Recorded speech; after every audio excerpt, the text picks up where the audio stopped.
Boa noite, seja bem-vindo a mais um encontro nosso no 7 às 7, 7 minutos às 7 da noite.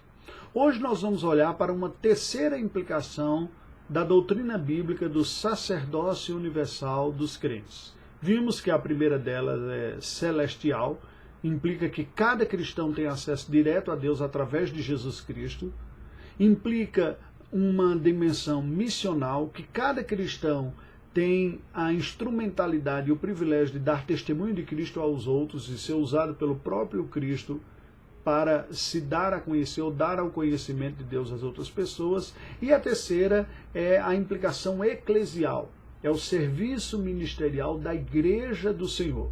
Sobre isso nós vamos nos deter mais até o final da semana e na próxima semana toda, ao ver em áreas. Mas vamos entender um pouco esse conceito. Bem, uma vez que o próprio Deus se dá a conhecer através do Evangelho e Cristo Jesus se dá a conhecer pelo ministério da palavra e dos sacramentos em confirmação à sua igreja, a igreja do Senhor, que passa a ser o corpo de Cristo Jesus, experimenta esse ministério de Cristo, esse dar-se de Cristo, esse serviço de Cristo através da membresia.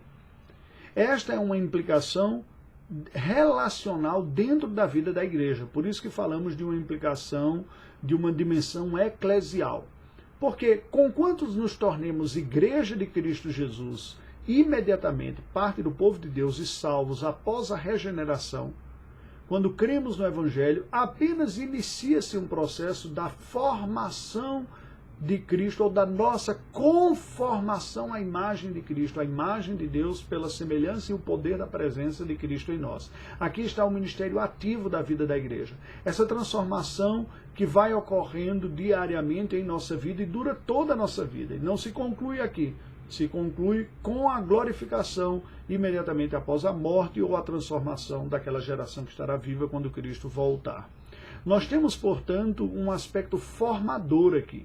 Esta dimensão eclesial nos mostra um processo de formação, de santificação, de transformação que Deus está operando na vida da sua igreja, dos cristãos, do seu povo.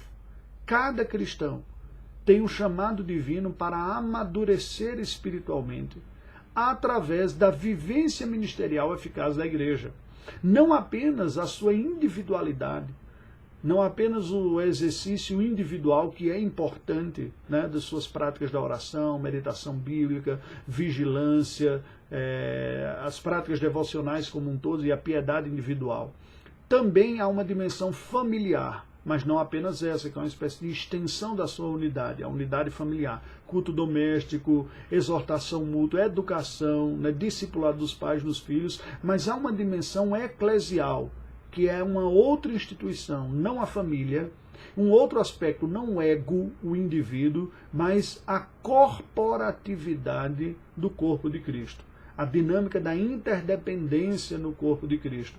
Esta vivência é uma vivência operada pelo Espírito Santo e o próprio Cristo se dá a conhecer, a ser conhecido, a ser experimentado nesta mutualidade do serviço da igreja cristã. Por isso que é uma falácia este discurso de alguns dizem, eu sou igreja. Nós não somos igreja individualmente autossuficientes. A igreja é sempre o corpo de Cristo e uma coletividade. A Bíblia diz que nós somos individualmente membros deste corpo, mas como membros do corpo fazemos parte de um corpo. Um membro mutilado é uma implicação de morte, né? De perda. Os membros são interdependentes, todos os membros do corpo. É esta a realidade que a palavra de Deus nos ensina.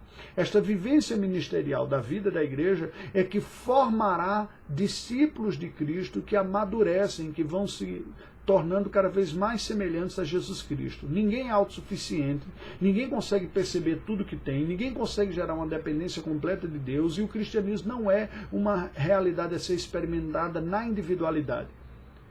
Apesar de sermos pecadores, Deus usa exatamente as nossas imperfeições num processo de aperfeiçoamento da sua própria graça operando na vida da igreja.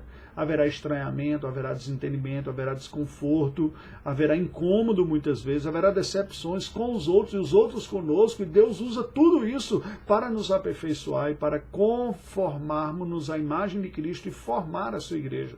Nós somos uma contínua obra de transformação de Deus. Veja como o apóstolo Paulo escreve sobre estas realidades. No capítulo 2 da sua carta aos Efésios, versículo 10, nós lemos o seguinte: pois somos feituras dele, criados em Cristo Jesus para boas obras, as quais Deus de antemão preparou para que andássemos nelas. Nós, como igreja, nós somos feitura de Deus, poema de Deus, obra-prima. Fomos criados e recriados em Cristo para as boas obras, para manifestar a glória de Deus. Deus nos preparou para isso. Entretanto, esse processo se dá pela transformação. Inicia-se pela transformação espiritual que veio com a regeneração e o novo nascimento, a nossa conversão ao cristianismo, mas se dá por processos contínuos de conversão. Mais adiante, os versículos 19 a 22, nós lemos: assim já não sois estrangeiros e peregrinos, mas concidadãos dos santos, e sois da família de Deus, edificados sobre o fundamento dos apóstolos e profetas, sendo ele mesmo, Cristo Jesus, a pedra angular, no qual todo edifício bem ajustado cresce para santuário dedicado ao Senhor, no qual também vós juntamente estáis sendo edificados para a habitação de Deus no Espírito.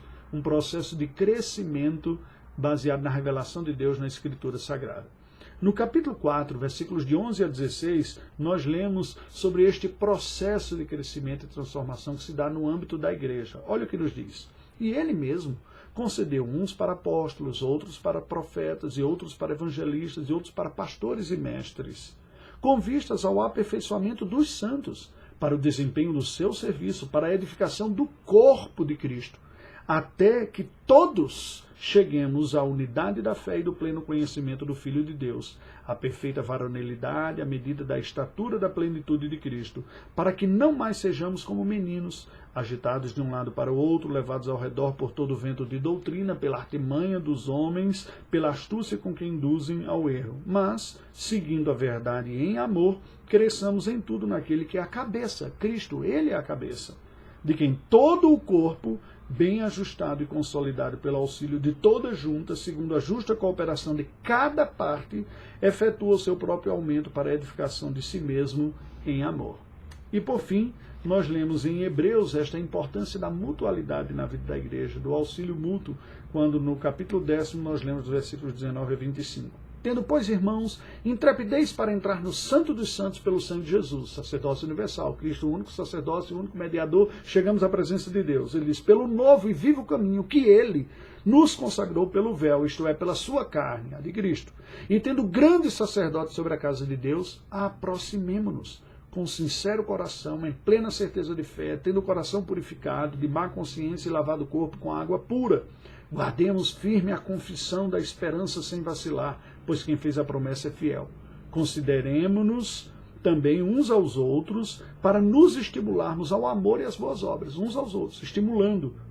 Não deixemos de congregar-nos como é costume de alguns. Não basta ser cristão sozinho, é preciso estar junto com outros. Antes, façamos admoestações e tanto mais quanto vedes que o dia se aproxima. Que Deus nos ajude. Ó Deus bendito, suplicamos a tua graça para crescermos como corpo de Cristo e servirmos uns aos outros no seio da tua igreja. Oramos em nome de Jesus. Amém. Agora você amanhã.